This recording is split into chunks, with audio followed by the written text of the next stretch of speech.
Here's some unexpected consequences of the pursuit of success.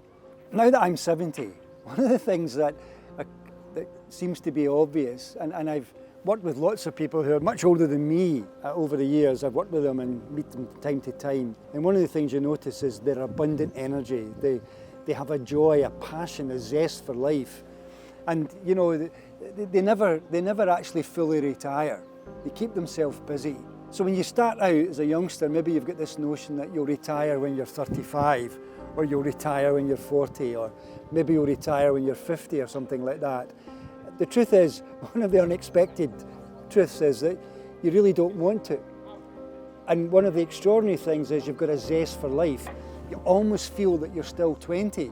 Your body may change, but your drive, your passion, your clarity of mind is still the same. It's as fresh as it ever was. And part of that is to do because inevitably, if you're going to go out there and succeed, you're going to have to look after yourself. I've said this already. You've got to be very careful. What are you eating? What's the long-term effect of that? Even what's the short-term effect of eating, of drinking something? For example, a Coca-Cola. What's going to happen in the next 20, maybe 30 minutes if you drink something like that? Will it affect the clarity of mind? Will you have a response to the carbohydrates in your body? You need to understand that stuff. It's really important. And of course, because you've been looking after yourself, you've been exercising, you sleep well, you're getting up in the morning with a passion for life, then that never leaves you. So one of the unexpected things that you're going to get is just a zest for life well beyond those, I'm going to say, silly ideas of the 20-year-old setting the goals thinking they'll retire by 30, live on a beach somewhere. Nonsense. You never will do that. Life's too important to be lying on a beach. Trust me, there's so much more you can achieve. And by the way, you're going to want to be at least on lots of different beaches because you have the ability, the freedom to travel. How cool is that? Here's something you must fully understand very quickly if you wish to build your career, build your business. Nobody is interested in any of your excuses. Nobody. There is no excuse. There's only you. And of course, I've said this already, when you set out in your journey to manifest the futures you desire, so-called failures, setbacks, are just part of the process. They're going to happen to you anyway. But what you must never do is, for example, turn up late unless something dramatic happened that stopped you in your tracks. And if so, you accept that. There must be a good reason why that's happened, and you can take advantage of it. But never say you will do something and then not do it. Never, ever, ever arrive late. In the Mindstore approach, we use something called pre-programming. Every one of us, 500,000 people through the training, if we've got a critical meeting or an event, we're going to turn up early. We're going to turn up early to do a number of things. First of all, check out the environment in which the meeting's taking place. You want to make sure, if you're going to sit down, if you've got control of where you sit down, like I've got control of where I've sat down today, you've got to make sure that that location is going to work for you, that you're going to take the prime place to sit in the meeting if that's important to you. You're going to turn up early, you're going to review where the meeting's going to take place, you're going to understand who's in the meeting, what is the outcome you wish to manifest. Then listen to this. This is massive. This is the critical tool of Mindstore. You arrive early enough to go somewhere private, like the loo, just to maybe relieve yourself, especially if you've travelled for the meeting. But sit there, close that door, and in your mind's eye, mentally rehearse the perfect meeting, the perfect activity, going the way you want it to go. Rehearse it in your mind. Be absolutely clear of that which you wish to manifest. Self-talk yourself. Tell self-talk how good it's going to go. Think about how you're going to present yourself, the smile on your face, the way people are going to perceive you. Think about it. Decide you're going to do it. Always, always, always, always mentally rehearse. But in order to make sure that happens, you're going to have to arrive early, really early. Never go in late, unless, of course, there's been a reason that you couldn't have avoided, in which case everything will be fine. Excuses, there is no excuse. there's only you. So early on in my career, in order to build credibility, I worked with sports people. Ended up working with leading football teams, national rugby squads, stuff like that. And one of the things that I noticed was very early on is that talent on its own was overrated. I met young footballers who were extraordinarily talented, but their attitude was stinking, absolutely stinking, and they achieved nothing. There was others I met who had phenomenal attitudes, total commitment to their profession, but didn't have necessarily the same talent, but they always succeeded. So what you've got to understand is, you do have, this is important, you have come here to this planet with a gift. It's just the way it is. Some have huge gifts, others it's a small gift. You need to figure out, what is my gift? And once you understand what your gift is, realise that what you're here to do is show up with that gift for the benefit of other human beings. That's where most people in business succeed. They understand that. They're not in it for themselves. Listen to this. This is important. Not in it for themselves. They're in it for their customer. They're in it for providing the best possible service or product. They love their customers, and if through the process they start to recruit people to work with or associate with, they learn to love them too. It's absolutely amazing what happens when you've got the right attitude. It's more important than the talent, but you must know where your gift is and do what you can to polish it up. Attitude is critical. I can, I will, I am, I'm doing all of it. And having the integrity and the personal acceptance when something hasn't worked out the way that you wanted to, it's perfectly okay. What do I do next? What can I learn from what happened? What should I do now to make sure I succeed?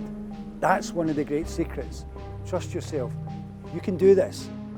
You can. Success is literally around the corner. It's the end of the river. Right at the beginning, when you're setting out on your journey, you've got to be very, very careful who you share your goals with, who you share your ideas with. Because the vast majority of people, they're going to be stuck in their comfort zones. Family, friends, colleagues, neighbours.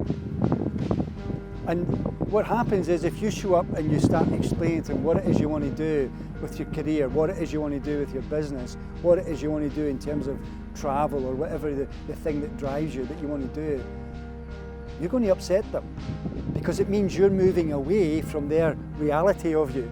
You're getting out of your comfort zone. If you achieve that, that forces them to feel very uncomfortable.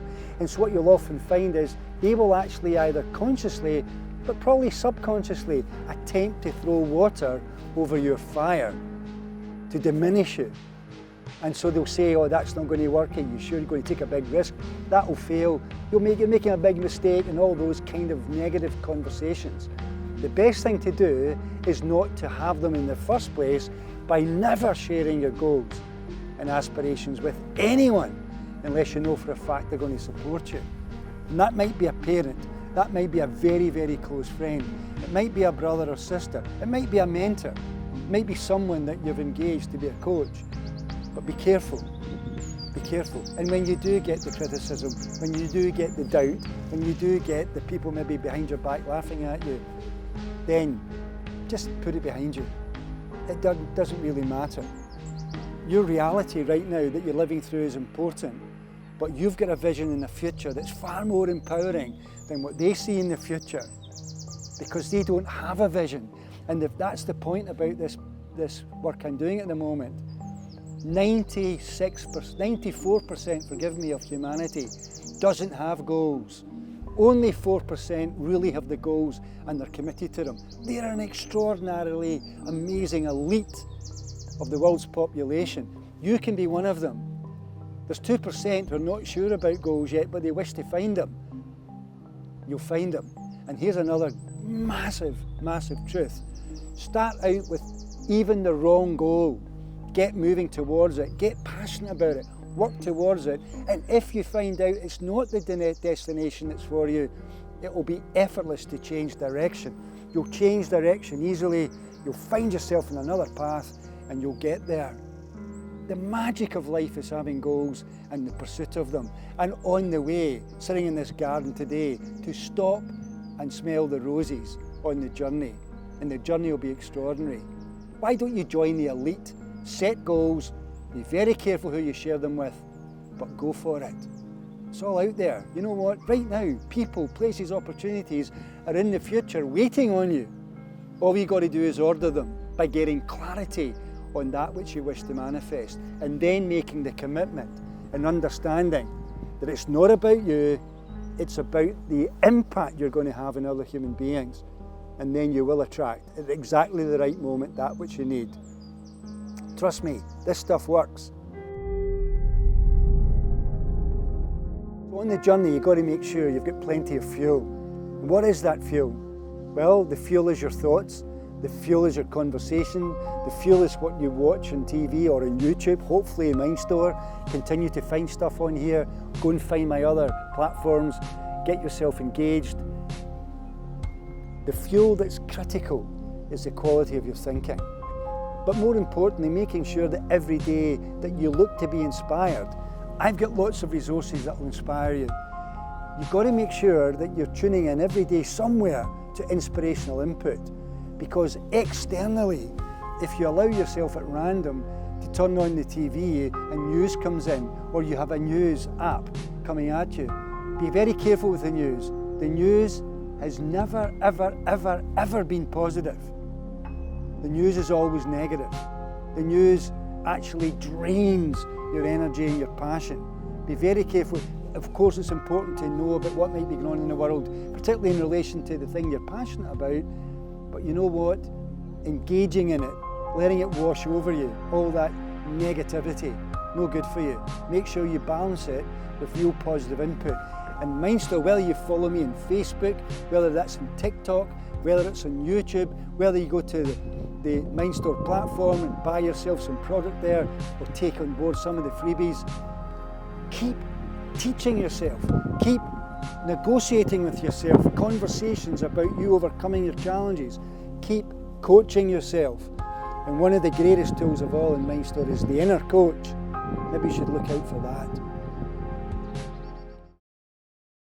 Thanks for watching. Please help me help you. Press subscribe, press the bell, ring the bell, like, make a comment. Even better, ask a question. I've never knowingly let anyone down. If you make a comment or you ask a question down below, I will get back to you, I guarantee it. And if you like, look at the notes. There are links there to other platforms and other resources that I can provide you with. MindStore works, it'll work for you. It's my joy and my pleasure to do this for you. I hope to see you again. Cheers now, bye-bye.